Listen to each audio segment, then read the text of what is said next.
sparks hissed from the hood of the $250,000 machine, sputtering against the damp asphalt. Kaylee gripped her phone, knuckles white, screaming at the stranger in the flannel shirt who had just dared to lay a grease-stained hand on her pristine fender. "Don't touch my car!" she shrieked, her voice cracking. She thought he was a scavenger on this empty mountain road. She didn't know her throat was about to close, or that this exhausted father was the only reason she'd live to see tomorrow. Carbon fiber and brushed aluminum offered no warmth as the ambient temperature of the cabin began to drop. Kaylee Madsen sat rigidly behind the steering wheel of her customized Audi R8, staring through the windshield at the dense, darkening tree line of the Cascade Range. 10 minutes ago, she had been a master of her universe, dictating terms of a hostile takeover via Bluetooth, the 600-horsepower engine humming a flawless, uninterrupted note beneath her. Now, she was just another stranded motorist, enveloped in an uncomfortable, heavy silence. The failure had been catastrophic and instantaneous. There was no warning light, no sputtering, just a violent mechanical shudder that rattled her teeth, the acrid smell of burnt wiring, and then nothing. The digital dashboard went black. The power steering seized. She had barely managed to muscle the heavy chassis onto the narrow shoulder of the mountain road before the tires ground to a halt in the loose gravel. Kaylee exhaled, watching her breath form a faint mist in the cold air. She rubbed her eyes, which burned from 12 hours of staring at spreadsheets and legal briefs. Her neck was stiff, the muscles pulled taut like piano wire beneath the collar of her Tom Ford silk blouse. She hated losing control. It was a physical sensation for her, a gnawing itch at the base of her skull. She tapped the dead touchscreen in the center console. She jabbed the push-to-start button 3 times. The car remained stubbornly, infuriatingly lifeless. "Useless," she muttered, the sound swallowed by the insulated cabin. She reached for her phone. No service. Of course. The digital bars at the top of the screen were entirely empty, a mocking reminder of her isolation. She tossed the phone onto the passenger seat in disgust. It landed next to her leather briefcase and a half-eaten artisan energy bar she had bought at a boutique hotel that morning. Her stomach gave a hollow rumble. She picked up the bar, peeled back the gold foil with her teeth, and took a bite. It tasted like ash and too much salt, but she chewed mechanically. She needed the calories. She had skipped lunch to finalize the liquidation of a manufacturing plant in Ohio, effectively putting 300 people out of work. She hadn't felt guilty about it then, and she didn't feel guilty now. It was just math. But the math out here, on this desolate stretch of Highway 20, wasn't working in her favor. The sun was dipping below the jagged peaks, casting long, bruised shadows across the asphalt. The temperature was plunging. Kaylee swallowed the dense bite of the bar. A faint, prickly sensation bloomed at the back of her throat. She coughed, clearing it, attributing the irritation to the dry mountain air and the stress of the day. She needed a plan. She pulled the door handle, expecting the familiar, heavy thunk of the precision-engineered latch. It didn't budge. She pulled harder. Nothing. Frowning, she located the electronic unlock button on the door panel. She pressed it. Silence. The catastrophic electrical failure had triggered the hypercar's anti-theft deadlocks. The doors were sealed. A cold spike of adrenaline finally pierced her irritation. She was locked inside. She leaned back against the headrest, closing her eyes, forcing herself to breathe slowly. Logic, she told herself. There is a manual override. There is always a manual override. But the owner's manual was in the glove box, and the glove box operated on the same dead electrical circuit as the doors. The prickly sensation in her throat thickened. It felt like she had swallowed a mouthful of wool. She coughed again, a dry, harsh sound. She looked down at the wrapper of the energy bar. Her vision blurred slightly in the dimming light as she read the fine print. Manufactured in a facility that processes peanuts, tree nuts, and cashews. Kaylee's heart skipped a beat. Cashews. She hadn't had a reaction in 15 years, not since college, but her allergy was severe. She always carried an EpiPen. It was in her purse, and her purse was locked in the trunk. Outside, the crunch of heavy tires on gravel broke the mountain silence. Kaylee's head snapped up. Twin beams of yellow light swept across the trunk of the Audi, illuminating the swirling fog. A battered, rust-eaten Ford F-150 pulled onto the shoulder behind her, its diesel engine rattling like a tin can full of rocks. The headlights cut the engine, but the clattering idle remained. For a split second, relief washed over her.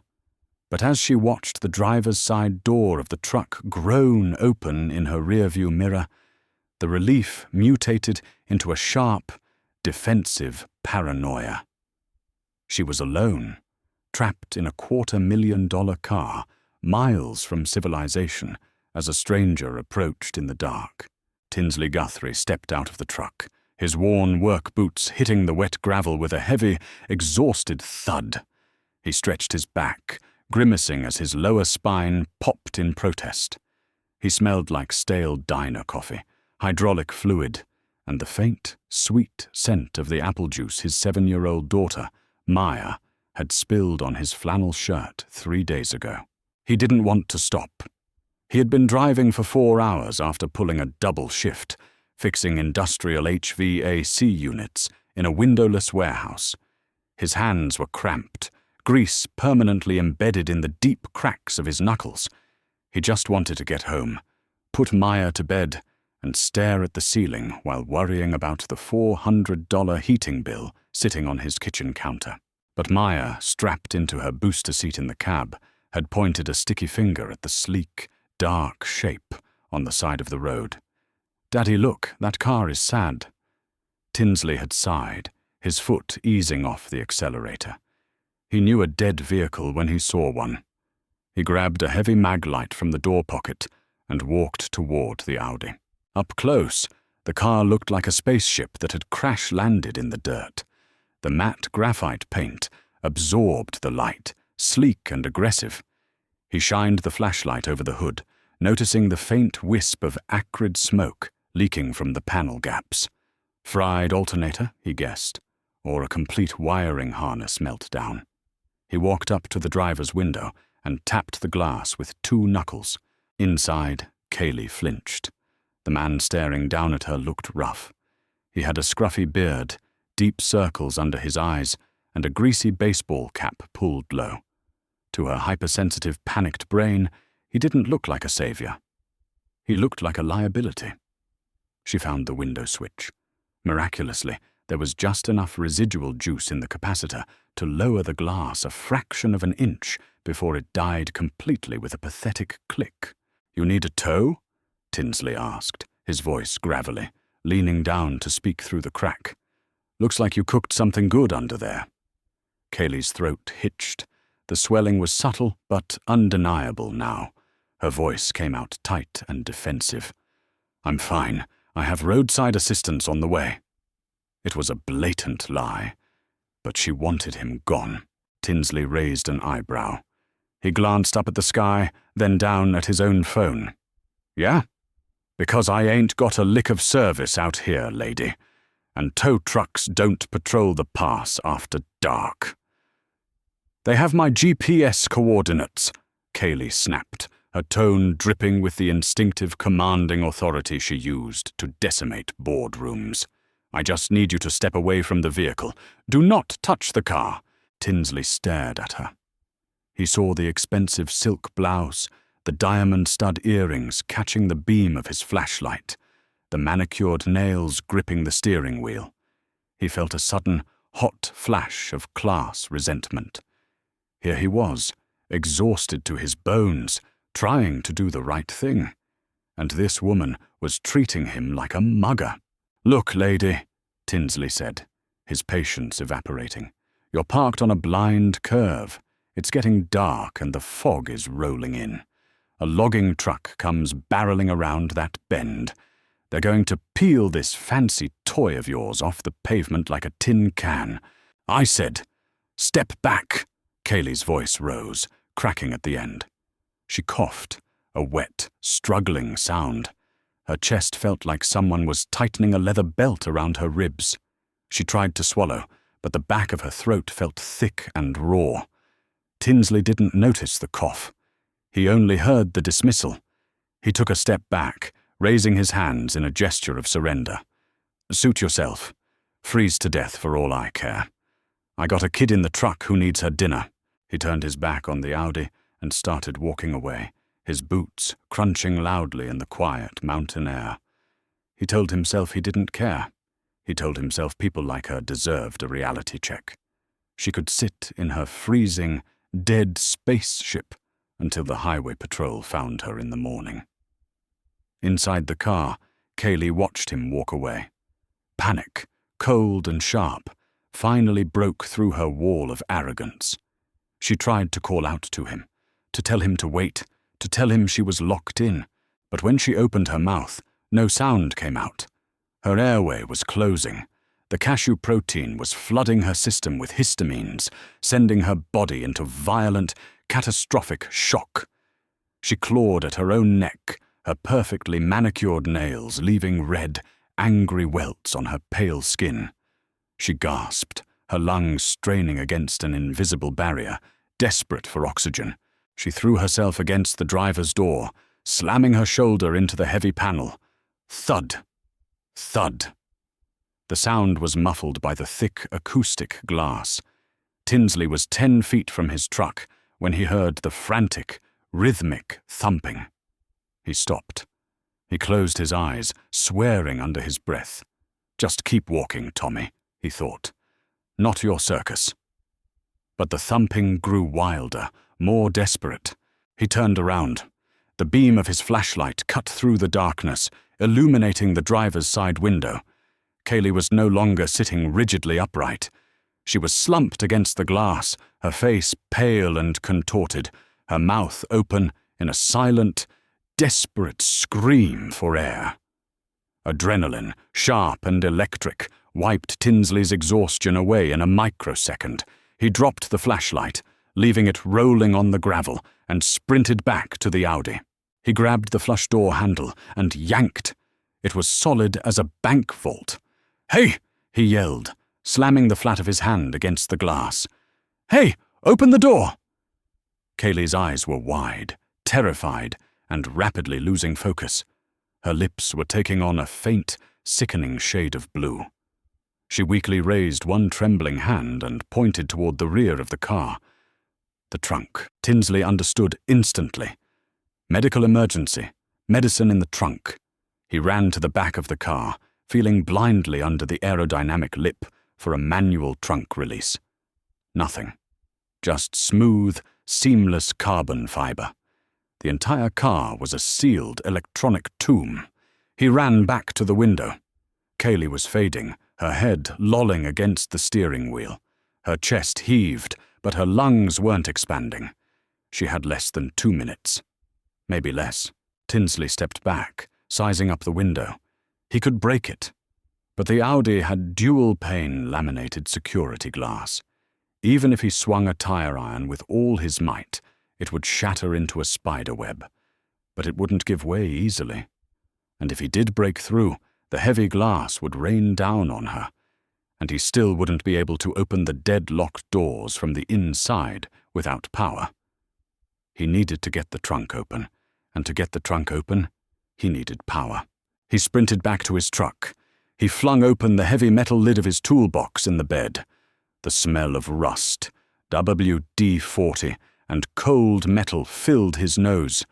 He bypassed the wrenches and grabbed his heavy-duty pry bar and a portable high-voltage lithium jump pack he used to crank massive diesel generators. He ran back to the front of the Audi. He didn't care about the car's price tag anymore. It was just a machine in his way. He jammed the flat steel edge of the pry bar into the tight gap between the hood and the front fascia. The matte paint chipped and scraped, screaming as he applied pressure. Tinsley gritted his teeth, hoisted himself up, and threw his entire body weight down onto the bar. Metal groaned. The specialized aluminum latch bent, fighting his weight, and then gave way with a loud, violent crack. The hood popped up an inch. Tinsley threw the pry bar aside, jammed his thick fingers under the heavy lid, and heaved it open. A cloud of white, noxious smoke plumed into his face, smelling strongly of melted plastic and ozone. He coughed, waving the smoke away, his eyes watering as he scanned the chaotic, tightly packed engine bay. It was a maze of plastic covers and warning labels. He found the main power distribution box near the bulkhead.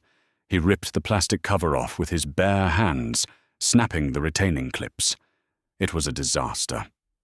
The main fusible link had completely melted, turning the surrounding plastic into a blackened, bubbling slag. The short had isolated the battery entirely from the rest of the car's electrical grid to prevent a fire. He couldn't jump the battery. The connection to the car was severed. He needed to feed power directly into the cabin's accessory line, bypassing the blown main fuse. Tinsley grabbed the thick bundle of wires leading through the firewall into the dashboard. He didn't have time to use wire strippers. He found the thickest red wire, likely the main feed for the interior fuse panel, and brought it to his mouth. He clamped his teeth down on the tough rubber insulation and pulled hard. It tasted like bitter chemicals and dirt. He spat the chunk of insulation onto the asphalt, exposing the bright, twisted copper wire underneath. He grabbed the portable jump pack. He clamped the black negative lead onto a bare metal strut tower bolt. "Hang on in there!" he yelled, though he knew she couldn't hear him. He took the red positive clamp. His hands were shaking slightly. If he grounded this out wrong, he'd fry the jumper pack or start an electrical fire right in his hands. He took a breath, steadied his grip, and jammed the teeth of the red clamp directly into the exposed copper wire. Crack! A shower of brilliant blue sparks erupted from the connection, raining down on the plastic engine covers. The smell of burning copper was intense, stinging his nostrils. He held the clamp tight, ignoring the heat radiating through the heavy rubber grips. Inside the cabin, the dashboard flickered violently. For 3 agonizing seconds, the screen strobed to life, glitching through error messages. Tinsley heard a distinct, heavy clunk from the doors as the locking solenoids received the surge of power. He ripped the clamp away, dropping the jump pack into the engine bay, and sprinted to the trunk. He pressed his thumb against the rear emblem. The mechanism whirred weakly, and the trunk popped open an inch. Tinsley threw it up. Inside, sitting on the plush carpet, was a black leather designer purse. He upended it, shaking the contents frantically. Lipsticks, a heavy wallet, loose change, a hairbrush, and finally, a bright yellow plastic tube clattered onto the pavement. He snatched the EpiPen, ran to the driver's door and pulled the handle. It opened. Kaylee spilled sideways out of the seat, practically falling into his arms. Her skin was clammy, freezing to the touch. Her eyes were rolled back, her breathing reduced to a terrifying, high-pitched wheeze. Tinsley dropped to one knee, catching her heavy weight against his chest.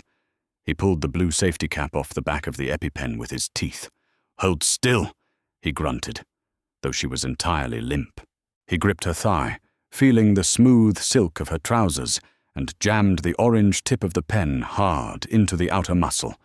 The mechanism clicked loudly. He held it there, counting out loud in the dark, silent mountain pass. 1, 2, 3, 4, 5. He pulled the needle away. For 2 agonizing seconds, nothing happened. Kaylee remained limp against his flannel shirt, her weight dead and heavy. Tinsley stared at her, his heart hammering against his ribs, the grease on his hands smearing across the collar of her expensive blouse. Then Kaylee Madsen inhaled. It was a sharp, ragged, violent gasp, followed by a wet, hacking cough. Her entire body spasmed as the epinephrine slammed into her bloodstream, forcing her constricted airways open. She clutched frantically at Tinsley's shirt, her perfectly manicured nails digging into his shoulders as she dragged oxygen into her starved lungs. Tinsley let out a long, shaky breath, closing his eyes as the cold mountain fog swirled around them. He held her steady as she shuddered, the smell of burnt plastic and spilled apple juice lingering in the dark. Oxygen flooded Kaylee's system like liquid fire. Her chest heaved, pulling in damp, pine-scented air through a throat that felt bruised and raw. Epinephrine was not a gentle cure. It was a violent, biological override. Her heart slammed against her ribs with the terrifying speed of a jackhammer, making her vision vibrate. Nausea hit her in a cold, sickening wave. She turned her head, spitting bile and thick saliva onto the wet gravel. Tinsley kept his heavy hand on her shoulder, anchoring her. He didn't speak. He just let her retch and shudder, his face turned slightly away to give her a scrap of dignity. Kaylee rasped, her voice sounding like dry leaves crushed underfoot. She wiped her mouth with the back of a trembling, diamond-ringed hand, smearing dirt across her cheek. You need to sit down before you fall down, Tinsley interrupted, his voice flat. The adrenaline that had propelled him into action was already draining away, leaving behind a bone-deep exhaustion that made his joints ache. He stood up, his knees popping, and offered her a thick, grease-stained hand. Kaylee stared at it. 10 minutes ago, the thought of touching this man would have repulsed her. Now, her legs felt like hollow reeds. She reached out, her pale, manicured fingers wrapping around his calloused palm. He pulled her upright with an easy, terrifying strength. The world tilted violently.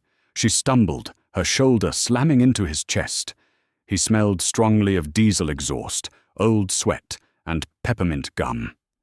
It was the most comforting thing she had ever inhaled. "My car," she mumbled, leaning heavily against him as he guided her away from the dead Audi. "Your car is a brick," Tinsley said. He didn't look back at it. "Main fuse is fused to the block. Even if you had power, your hood latch is currently living in another zip code. You're riding with us." "I can't leave it. It's—" She swallowed hard, the muscles in her neck spasming. "It's $250,000. Tinsley paused. He looked down at her, his jaw tightening beneath his scruffy beard. "Lady, 5 minutes ago you were dying in a $250,000 coffin. The tow truck can fetch your metal tomorrow. Right now, you're freezing. You're in shock. And I have a kid who needs to get home. Move." He didn't wait for her to argue. He practically dragged her toward the idling F-150.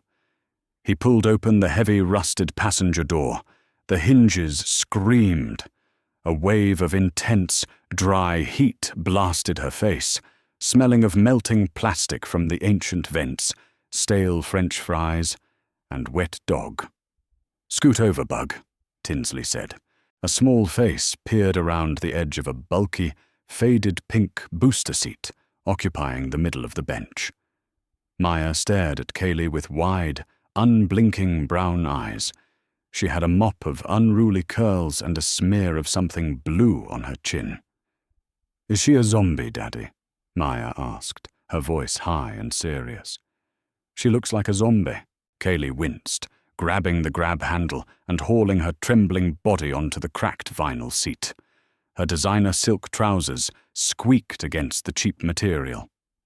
"I am not a zombie," she managed to croak out, though she knew she looked dreadful. Her hair, perfectly blown out hours ago, was plastered to her forehead with cold sweat. Her expensive blouse was torn at the collar and smeared with Tinsley's grease. "Zombies don't wear nice shoes, Maya," Tinsley said tiredly, slamming Kaylee's door shut. He walked around the front of the truck, his boots crunching loudly, and climbed into the driver's seat. The cab was instantly cramped. His broad shoulders brushed against Maya's booster seat, pinning Kaylee against the passenger window. He threw the heavy gear selector into drive. The transmission clunked violently, and the truck lurched forward, spraying gravel. Kaylee huddled against the door, her arms wrapped tightly around her stomach. The violent shivering had started. The epinephrine crash was setting in, stripping away the artificial warmth and leaving her teeth chattering so hard her jaw ached. She stared out the window as her sleek, dead Audi receded into the darkness, swallowed completely by the mountain fog. She had left her briefcase. She had left her phone. She was completely disconnected from the empire she had built, hurtling down a pitch-black highway in a rusted metal box driven by a man she had screamed at. Internal contradictions warred in her aching head. She was Kaylee Madsen. She dictated terms. She bought companies and dismantled them before breakfast. She did not owe her life to a mechanic in a flannel shirt. The immense, crushing weight of gratitude felt unnatural to her, suffocating and heavy. She wanted to throw money at him. She wanted to write a check with enough zeros to make this awkward intimacy disappear. But her checkbook was in her briefcase, and her briefcase was in the dead car. "Drink this," Tinsley grunted, not taking his eyes off the treacherous, winding road. He thrust a battered aluminum thermos toward her. Kaylee eyed it suspiciously. The outside was dented and wrapped in faded duct tape. "What is it?" "It's not poison," Tinsley muttered, his patience visibly wearing thin. "It's lukewarm coffee. It's terrible, but it's warm. Your lips are blue. Drink." Maya leaned forward against her seatbelt, holding out a crumpled, half-empty pack of fruit snacks. "You can have a red one if you want. They make you feel better when you fall down." Kaylee looked at the little girl, then at the dirty thermos in Tinsley's hand. Her throat burned. Her pride screamed at her to refuse, but the shivering was tearing her muscles apart. Slowly, her shaking hands reached out and took the thermos. She unscrewed the cap. It smelled heavily of burnt beans and cheap artificial creamer. She took a sip. It was lukewarm, bitter, and tasted vaguely of rust. It was the best thing she had ever tasted. She took another, longer pull, letting the grim liquid coat her raw throat. She didn't take the fruit snack, but she managed a stiff, jerky nod at Maya. "Thank you. Keep your red ones." The truck rattled over a series of deep potholes, the suspension groaning in agony. Tinsley's grip on the steering wheel was tight, his knuckles white. He hated this. He had planned to be home by 6 to make boxed macaroni and cheese, to sit in his worn recliner and massage the cramps out of his calves. Instead, he was playing ambulance driver to a woman who probably made his annual salary in an afternoon, a woman who had looked at him like he was a piece of trash right up until the moment her body betrayed her. He glanced at her out of the corner of his eye. She looked small now, huddled against the window, drowning in her expensive, ruined clothes. The arrogance was gone, replaced by a fragile, hollowed-out exhaustion. He felt a sudden, irritating twinge of pity. He squashed it down. Pity didn't pay the heating bill. Gravel popped like gunfire against the undercarriage as the F-150 turned off the paved highway and began climbing a steep, heavily rutted logging road. The headlights cut through a thick canopy of Douglas firs, illuminating low-hanging branches that scraped against the windshield with long, screeching sounds. Kaylee gripped the door handle, her knuckles white. "Where are we going?" she asked, her voice finally losing some of its rasp, though the panic was creeping back in. "My place," Tinsley said, shifting down into second gear as the truck struggled up a steep incline. "There's no cell service anywhere in this valley, and the nearest hospital is 40 miles back the way you came." The pass is closed behind us because of the fog. You're stuck here until morning." Kaylee's stomach plummeted. "I can't be stuck here. I have a board meeting at 9 a.m. in Seattle. I need a phone, a landline." Tinsley let out a short, humorless bark of a laugh. "Lady, I don't know what century you think you're in, but the phone company stopped servicing the copper lines up here 3 years ago. We use Wi-Fi calling when the satellite internet decides to work, which is about half the time." "Then I'll use your Wi-Fi." "Sure," Tinsley said smoothly. "Just use your phone to connect." Kaylee froze. Her phone. It was sitting on the passenger seat of the Audi, locked inside a dead, impenetrable vault. She closed her eyes, a sharp spike of genuine despair hitting her. She had memorized exactly 0 phone numbers: her assistant, her lawyers, her private driver. They were all just names on a screen. She was entirely severed from her life. The truck crested the hill and pulled into a small, uneven dirt clearing. A faded yellow single-wide trailer sat perched on cinder blocks, flanked by a towering pile of chopped firewood and a rusted, skeletal swing set that squeaked in the wind. A single, weak porch light flickered erratically, casting long, unsettling shadows across the overgrown yard. It wasn't a home. To Kaylee, it looked like a structural failure waiting to happen. The siding was dented, and plastic sheeting covered one of the front windows, flapping loudly in the mountain breeze. Tinsley parked the truck and killed the engine. The sudden silence was heavy, broken only by the ticking of the cooling metal. "All right, Maya, grab your backpack," Tinsley said, his voice instantly softening. He unbuckled the girl, lifted her over the center console, and set her down on the driver's side floorboard so she could climb out. He didn't open Kaylee's door. He just grabbed his heavy metal lunchbox and pushed his way out of the truck. Kaylee sat in the dim cab for a moment, her breath pluming in the rapidly cooling air. The smell of the cheap vinyl and the stale fries suddenly felt suffocating. She opened her door and stepped out. Her high heels immediately sank 2 inches into the wet mud.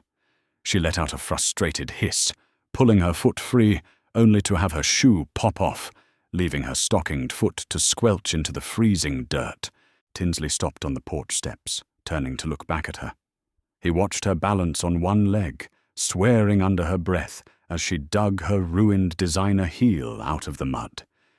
He didn't offer to help. He just unlocked the flimsy aluminum front door and ushered Maya inside. Kaylee limped across the yard, her feet freezing, her body still humming with the aftershocks of the epinephrine. She pushed through the door. The inside of the trailer smelled heavily of cheap pine cleaner, damp wood, and old cooking oil. The living room was the size of her walk-in closet in her penthouse. A threadbare brown sofa sat facing a bulky, outdated television. The carpet was a faded, heavily stained beige. Everywhere she looked, there was clutter. Stacks of unpaid bills on a tiny laminate kitchen table, half-assembled Lego sets, a pile of folded laundry resting on a broken dining chair. It was chaotic. It was poor. It made her skin crawl. "Sit," Tinsley commanded, pointing a greasy finger at the sofa. Kaylee didn't move. She stood near the doorway, awkwardly holding her mud-caked shoe. "I don't want to impose. If you just let me use your internet on a computer—" "I don't own a computer," Tinsley said, pulling off his heavy boots and tossing them into a corner. "And the satellite dish got knocked out by the wind yesterday. I haven't had time to climb on the roof and fix it. You're entirely off the grid." Kaylee stared at him, panic rising in her chest again. "That's impossible. People don't just live off the grid." "Welcome to reality," Tinsley muttered. He walked into the tiny galley kitchen, running the tap water until it stopped spitting brown rust and ran clear. He filled a dented kettle and set it on the ancient electric stove. "Maya, go put your pajamas on. Brush your teeth. Spit in the cup. Not the sink. The drain is backed up again." Maya scurried down the narrow, dark hallway, her light-up sneakers flashing against the dingy carpet. Tinsley turned back to Kaylee. She was still standing by the door, shivering violently, her arms wrapped around herself. She looked completely out of place, a sleek, injured bird dropped into a dirty cage. He sighed, rubbing his hands over his face, feeling the grit of the day grinding into his skin. He walked down the hall and returned a moment later with a heavy, faded plaid blanket. He tossed it at her. Kaylee caught it clumsily. It smelled strongly of cheap laundry detergent and dust, but it was thick. "Take your wet shoes off," Tinsley ordered, leaning against the kitchen counter, crossing his arms over his chest. "Wrap up. The baseboard heaters in here are shot, so the wood stove is the only thing keeping us from freezing. It'll take 20 minutes to warm the room up." Kaylee wanted to argue. She wanted to demand a car, a ride, a helicopter. But as she opened her mouth, a violent shudder racked her frame, rattling her teeth together so hard she bit her tongue. The metallic taste of blood filled her mouth. The fight drained out of her, replaced by a stark, terrifying vulnerability. She dropped her shoes onto the linoleum, walked rigidly to the threadbare sofa, and sat down. The cushions sagged heavily beneath her weight, swallowing her. She wrapped the scratchy plaid blanket tightly around her shoulders, pulling her knees up to her chest, trying to make herself as small as possible. Tinsley watched her, his expression unreadable. He turned back to the stove as the kettle began to whistle, a sharp, piercing sound that filled the small, suffocating space. Flames caught the dry edges of a cedar log, snapping loudly inside the belly of the rusted cast-iron stove. Tinsley shoved the heavy metal door shut with the toe of his boot, the iron squealing on dry hinges. He stood up, wiping his soot-stained hands on his thighs, and adjusted the damper. The sudden draft of heat smelled of wood ash and old soot. It crept across the stained beige carpet, eventually wrapping around Kaylee's freezing ankles. She pulled the scratchy plaid blanket tighter beneath her chin. The wool blend was stiff, smelling faintly of mildew and cheap lavender detergent. Every nerve in her body felt frayed, exposed to the air. The lingering cocktail of synthetic adrenaline and terror left a metallic, sour taste pooling under her tongue. Tinsley moved around the narrow kitchen with an economy of motion dictated by exhaustion. He ripped open 2 generic, paper-wrapped tea bags and tossed them into a pair of mismatched ceramic mugs. One had a chipped rim, the other bore the faded logo of a defunct local hardware store. He poured the boiling water, the steam rising to fog the grimy window above the sink. He walked over and extended the chipped mug toward her. Kaylee hesitated. Her manicured fingers, still smeared with dirt and axle grease, reached out from beneath the blanket. The ceramic was blisteringly hot. She winced but didn't let go, desperate to siphon the heat into her icy palms. "Careful," Tinsley grunted, turning his back on her and moving toward his worn recliner. "It's cheap black tea, no sugar. Ran out on Tuesday." "Thank you," she rasped. The words tasted strange. Gratitude was not a currency she traded in. In her world, you paid for services rendered. You didn't owe people. Debt was leverage, and she despised giving anyone leverage. She brought the mug to her lips. The steam burned her nose. The liquid was bitter, aggressively oversteeped, and tasted vaguely of the rusty tap water. It coated her raw throat like liquid sandpaper, but it carried warmth deep into her chest, thawing the ice lodged behind her ribs. "I need to compensate you," Kaylee said, the silence in the trailer becoming unbearable. Her corporate instincts, bruised and battered, tried to reassert control. "For the EpiPen, for breaking my hood latch, for this." Tinsley collapsed heavily into his recliner. The faux leather cracked and wheezed under his weight. He closed his eyes, tilting his head back. "Keep your money." "I am serious," That car was locked down. You forced a bypass. You clearly have mechanical expertise. I can write you a check that will—" She glanced around the cramped, dim room, her eyes lingering on the plastic sheeting duct-taped over the window. "Oh, that will make a significant difference." Tinsley opened one eye. The ambient light from the wood stove cast deep, weary shadows across his face. He didn't look impressed. He looked annoyed. "Lady, your money is locked inside a 2-ton paperweight down on the pass. Right now, you don't have a dime to your name. You're just a woman wearing ruined shoes sitting on my couch." The bluntness hit her like a physical blow. She stiffened, her jaw clenching. Nobody spoke to her like that. Not her board of directors, not her competitors, certainly not a man who lived in a tin box on cinder blocks. Before she could form a sufficiently cutting response, the rhythmic pad of footsteps sounded down the short hallway. Maya emerged, dressed in faded, pill-covered fleece pajamas adorned with cartoon dogs. The sleeves were a fraction too short, exposing her thin wrists. She carried a ratty, one-eyed stuffed bear under her arm. "Daddy, the sink is making the gurgle noise again," Maya announced, climbing up onto the armrest of Tinsley's chair. Tinsley sighed, rubbing a heavy hand over his face. "I'll snake the drain tomorrow, Bug. Did you brush?" Maya opened her mouth and exhaled a dramatic puff of air toward his nose. "Minty. Smells like a swamp," he teased gently, wrapping a thick arm around her waist and pulling her into his lap. The deep, rumbling chuckle that vibrated in his chest was a sound Kaylee hadn't heard yet. It held a warmth that entirely contradicted the cynical, hardened mechanic who had yanked her from her dying car. Maya rested her head against his shoulder, her dark eyes locking onto Kaylee. The child's stare was intense, entirely devoid of the polite filters adults used. "Why is your shirt ripped?" Maya asked, pointing a small finger at Kaylee's chest. Kaylee looked down. The Tom Ford silk blouse, which cost more than this man probably made in 2 weeks, was torn at the collarbone. Smears of dark grease ruined the pale cream fabric, leaving fingerprints that mirrored Tinsley's desperate grip when he had jammed the needle into her leg. "I had an accident," Kaylee said stiffly. "Your father helped me." "Are you poor now?" Maya asked, tilting her head.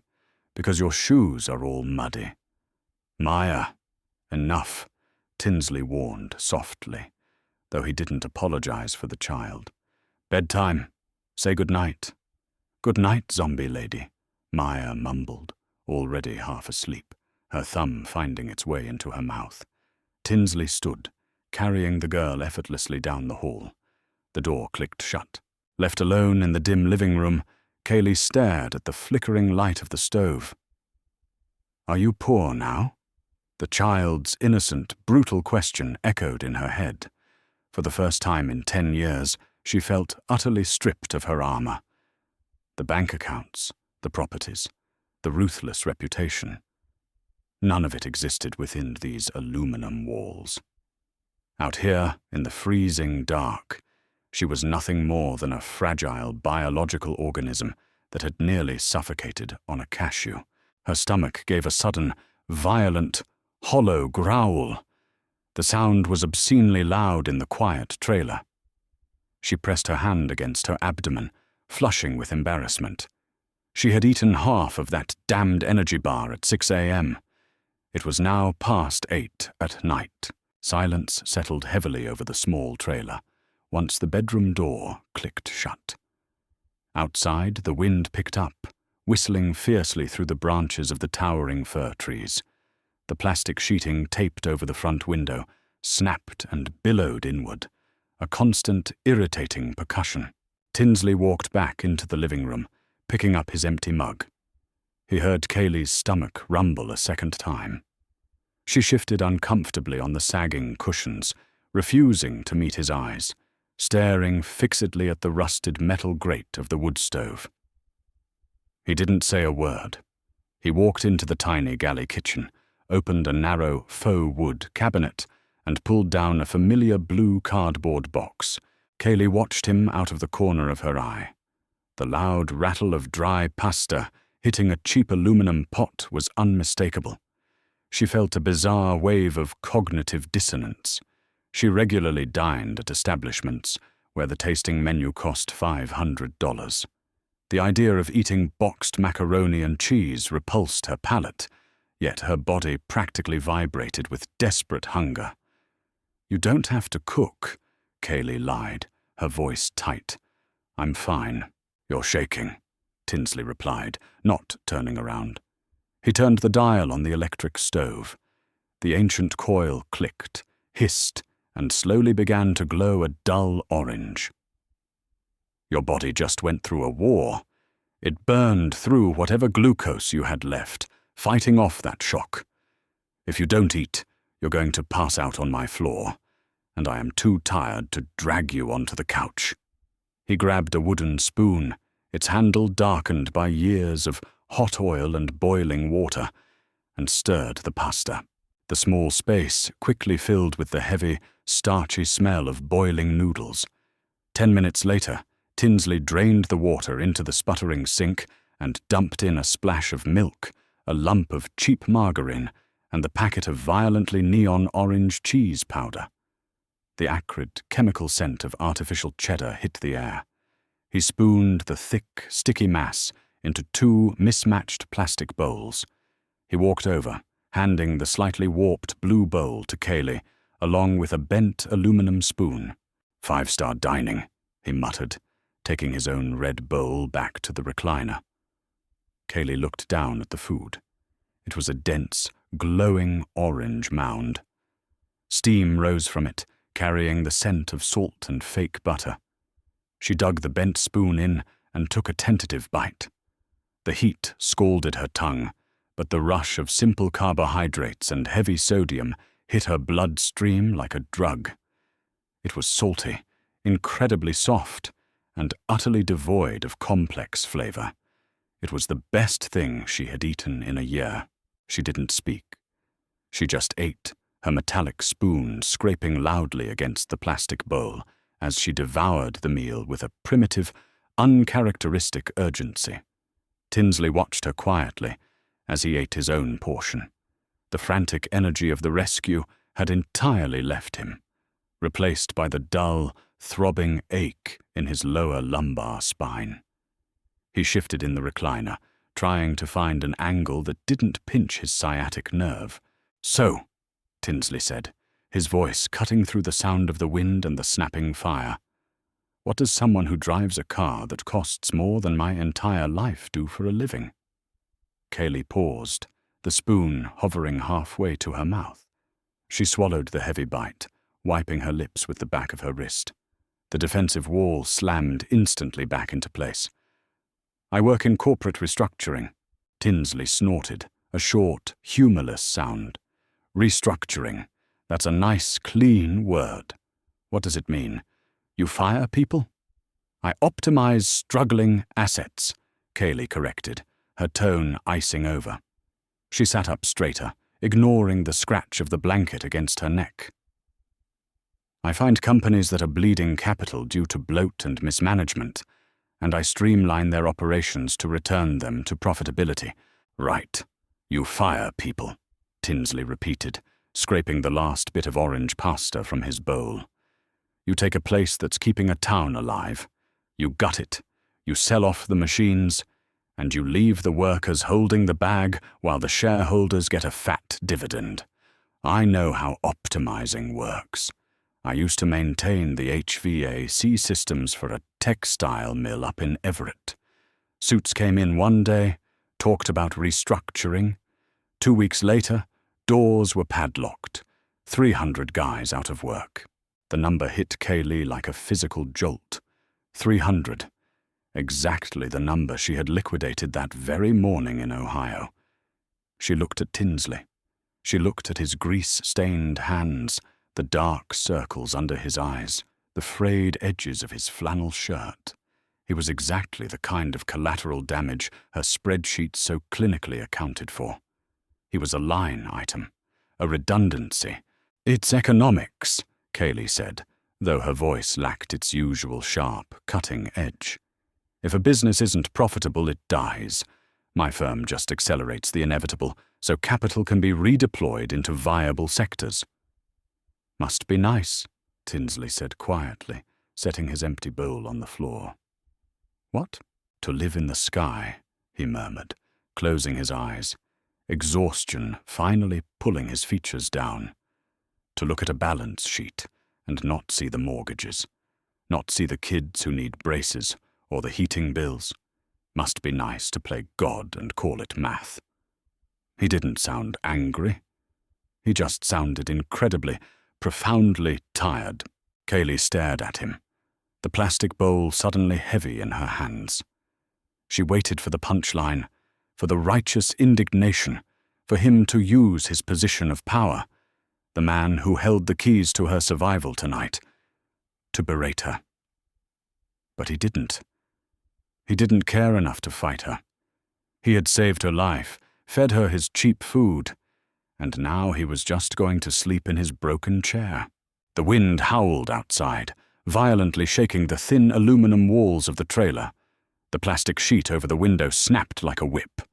Inside, the fire cracked, sending a shower of orange sparks against the blackened glass of the stove.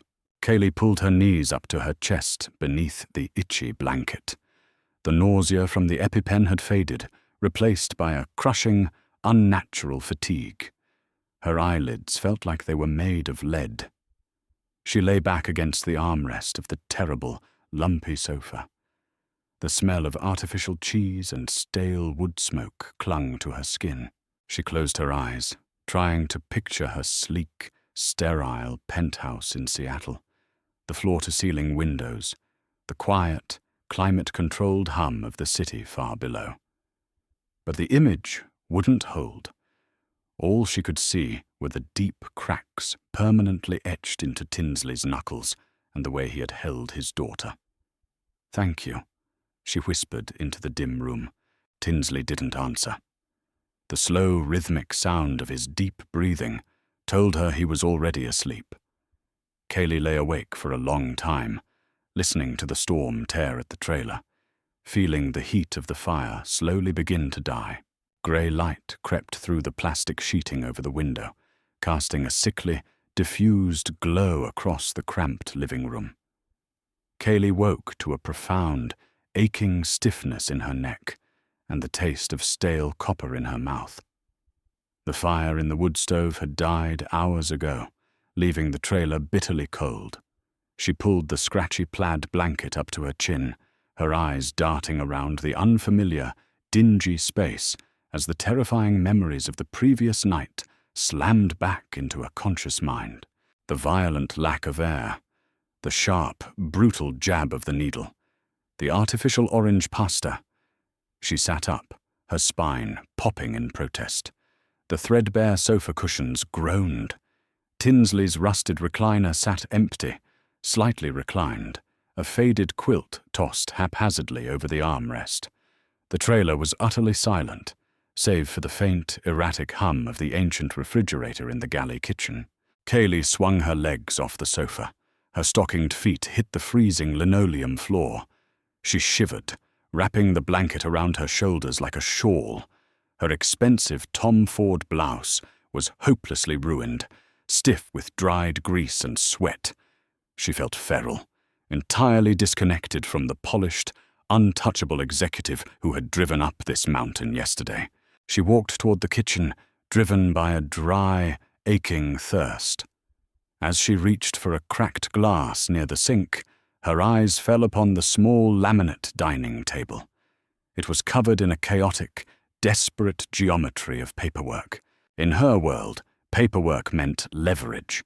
It meant multi-million-dollar acquisitions, legally binding non-disclosure agreements, and severance packages. Here, the paperwork was a stark, bleeding wound. She saw a past due notice from the Rural Electric Cooperative printed on cheap pink paper. Beneath it lay a collection agency letter regarding an unpaid emergency room bill. At the center of the pile, was a foreclosure warning, the bold black ink screaming the total amount required to keep the bank from taking the cinderblock-supported trailer and the patch of dirt it sat on. $4,280. Kaylee stared at the number. It was an offensive, trivial sum. She had spent more than that on the custom carbon fiber steering wheel in her Audi. She spent twice that amount on quarterly maintenance for her vacation home in Aspen, a home she hadn't visited in 2 years. To Tinsley, that number was a guillotine hanging over his daughter's head. She reached out, her manicured finger brushing the coarse paper of the foreclosure notice. A wave of intense, suffocating nausea rolled through her gut, entirely unrelated to the epinephrine crash. It was the sickening realization of her own insulation. She had spent her entire adult life playing a high-stakes game with numbers on a screen, ruthlessly optimizing the ledgers. She had never once smelled the stale, desperate sweat of the people buried beneath those numbers. The heavy thud of boots on the porch broke the silence. The aluminum door clicked open. Tinsley stepped inside, bringing a rush of freezing mountain air with him. His face was pale, his beard frosted with morning dew. He looked worse than he had last night. His eyes were bloodshot, the dark circles underneath bruised and heavy. He stopped when he saw her standing by the table. His gaze flicked down to the scattered bills, then back up to her face. His jaw tightened, a muscle feathering near his ear. He didn't yell. He didn't snatch the papers away. He just walked past her, his heavy boots leaving clumps of wet mud on the linoleum. "I hiked up to the ridge," Tinsley said, his voice a low, gravelly rasp. He opened the refrigerator, pulling out a plastic jug of generic orange juice. "Got 1 bar of signal. Called the county dispatch. The pass is clear. They're sending a flatbed tow truck up from the valley. Should be at your car in 20 minutes. "Tinsley," Kaylee started, her voice catching on the dry air. "Don't," he interrupted, pouring the juice into a faded plastic cup. He didn't look at her. "Don't do the pity thing. I don't want to hear it. Maya's still asleep. I'll drive you down to your car, you give the tow guy the keys, and you go back to Seattle. We're done." He drank the juice in one long swallow, slammed the cup onto the counter, and grabbed his keys from a rusty hook by the door. "Put your shoes on," he ordered. Kaylee didn't argue. The harsh, uncompromising tone left no room for negotiation. She found her ruined designer heels near the sofa. The mud from the night before had dried into a stiff, chalky crust. She forced her swollen, aching feet into the rigid leather, wincing at the pinch. She left the plaid blanket folded neatly on the cushions and followed him out into the biting morning air. The drive down the rutted logging road was agonizingly quiet. The rusted F-150's suspension squealed over every dip, tossing Kaylee against the hard vinyl door panel. Daylight did nothing to soften the harshness of the landscape. The towering pines looked oppressive, the grey sky pressing down heavily on the mountain pass. When they rounded the final blind curve onto Highway 20, the Audi came into view. In the cold light of day, the $250,000 hypercar didn't look sleek or powerful. It looked pathetic. The matte graphite paint was covered in a fine layer of road grit and morning frost. The hood was violently bent, jutting up at a grotesque angle where Tinsley had forced the latch with his pry bar. It was just a dead, heavy piece of metal blocking the shoulder. A massive yellow flatbed tow truck was already idling behind it, amber lights flashing rhythmically against the dense tree line. The driver, a stout man in a high-visibility jacket, was hooking heavy steel chains to the Audi's undercarriage.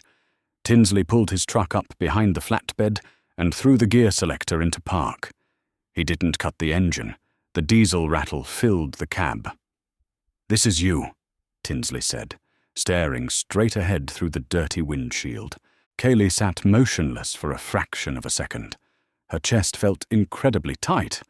The armor was sliding back into place, the corporate executive persona demanding she take control of the situation, exchange pleasantries, and assert her dominance over the transaction. But her body refused to cooperate. Her hands trembled in her lap. "I looked at your table," Kaylee said, the words spilling out before she could stop them. Her voice was uncharacteristically quiet, stripped of all its boardroom authority. "The foreclosure, it's $4,000. Tinsley's hands gripped the steering wheel, his knuckles turning white. "I told you don't." "I am going to pay it," she stated, her tone shifting, catching a hard edge of determination. "It's not charity. It's a transaction.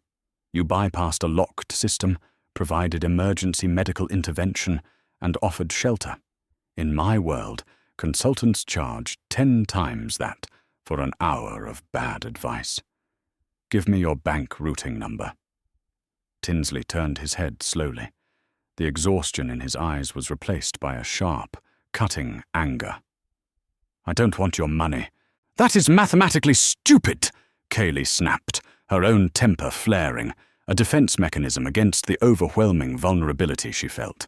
"You are going to lose your house over a fraction of what I make in a day. Take the goddamn money." "It's not about the math," Tinsley yelled, the sudden volume making Kaylee flinch. He leaned across the wide console, his face inches from hers. He smelled of cold sweat and bitter coffee. "It's never been about the math. You think you can just write a check and wipe the slate clean? You think handing me $4,000 makes you a good person? It just makes you comfortable again. It means you don't have to owe a grease monkey a favor. It means you can go back to your penthouse and pretend the rest of us don't exist." Kaylee held her breath. The words struck her with brutal, undeniable accuracy. She wanted to buy her way out of the guilt. She wanted to erase the memory of choking on her own arrogance. "I saved your life because you were dying," Tinsley said, his voice dropping to a harsh whisper. "Not because I wanted a payout. I did it because I'm human. Try being one sometime." He leaned back, putting the truck into gear. "Get out." Kaylee's throat worked, but no words came. The absolute, crushing weight of his rejection pinned her to the cracked vinyl seat. Slowly, clumsily, she opened the heavy door and stepped out onto the damp asphalt. She closed the door. The rusted hinges screamed one final time. Tinsley didn't wait. He didn't look back. He pressed the accelerator, the diesel engine roaring as the F-150 pulled away, trailing a thick cloud of black exhaust. Kaylee stood shivering on the highway shoulder, watching the battered tailgate disappear around the bend. "Mom?" Kaylee jumped, turning to see the tow truck driver standing near the cab of his flatbed, holding out a familiar, rectangular piece of glass. "Got the door popped with a Slim Jim. Found your phone on the seat. Assumed you'd want it." Kaylee took the phone. The screen was black. She pressed the power button. Instantly, the device vibrated violently in her palm. The screen illuminated, blindingly bright in the grey morning. The notifications cascaded down the glass like a waterfall. 142 missed calls, 78 unread emails. Urgent, board meeting commencing. Urgent, restructuring liquidations, pending approval. The noise of her world flooded back in, demanding her attention, demanding her ruthlessness. Her thumb hovered over the screen, ready to swipe, ready to open the email and authorize the closure of the Ohio plant. It was just math. 300 people. Line items. She looked up. Her eyes fell on the bent, ruined hood of her $250,000 car. She saw the deep gouges in the aluminum where Tinsley had thrown his entire body weight onto a steel bar to pry open a vault she had built to keep the world out. She looked back down at the screen. Restructuring liquidations, pending approval. Kaylee's thumb trembled. The cold mountain wind whipped her ruined silk blouse against her skin. The smell of diesel exhaust still lingered in the air, mixing with the scent of wet pine. She closed her eyes, and for a fleeting, terrifying moment, she felt the absolute, suffocating darkness of a closed airway. She remembered the sheer, desperate panic of having nothing but her own fragile biology left to rely on. She opened her eyes. The phone screen glared back at her. Kaylee pressed her thumb against the glass. She didn't approve the file. She swiped left. She hit delete. She didn't know how she was going to explain it to the board. She didn't know how she was going to fix the massive hole she had just blown in her own quarterly projections. It wasn't a heroic gesture. It wouldn't save Tinsley Guthrie's house. It was just a small, terrifying crack in a foundation she had spent her life building. "You're riding in the cab, ma'am?" the driver asked, wiping his grease-stained hands on a rag. "Yes," Kaylee said, her voice sounding hollow, yet entirely steady. She walked toward the tow truck, her ruined shoes crunching on the gravel. She didn't look back at the Audi as the heavy chains pulled it up onto the flatbed. She just climbed into the passenger seat, staring straight ahead, feeling the cold, uncomfortable weight of being human. If you felt the raw tension of this story, don't just scroll past. Hit that like button to show your support, and make sure to subscribe to the channel for more deeply grounded, emotional stories that strip away the armor and reveal the brutal reality beneath. Share this video with someone who needs a reminder that sometimes the biggest saves don't come from heroes in capes, but from exhausted people just trying to get by. Drop a comment below. Would you have taken the check? Let's get a discussion going.